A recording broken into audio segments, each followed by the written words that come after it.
বিসমিল্লাহির রহমানির রহিম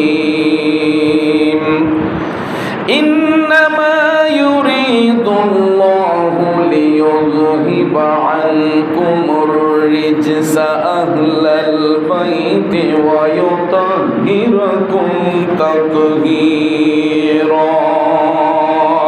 উচ্চস্বরে বলুন সুবহানাল্লাহ।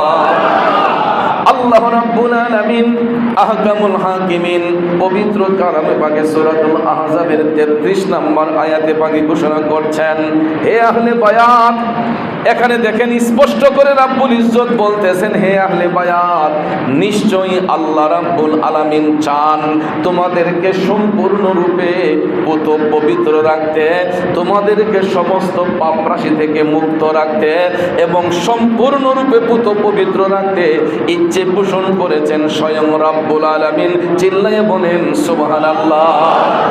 ইন্নামা ইউরিদুল্লাহু লিইয়ুযহিবা আনকুমুর রিজসা আহলাল বাইতি ওয়া ইউতাহহিরাকুম তাতহীরা।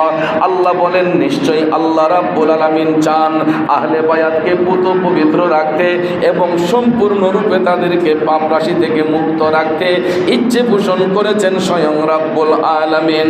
সম্মানিত হাজিরিন, এই হলো আয়াতে পাকের সরল তরজমা। আসুন আমরা এই আয়াতে পাকের তাফসীরের দিকে একটু নজর করি।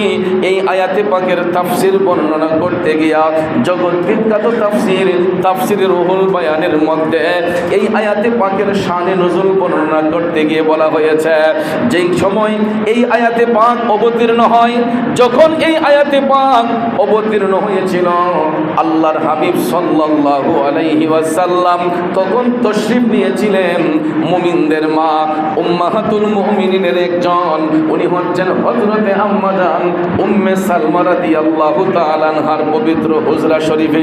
সুবহানাল্লাহ।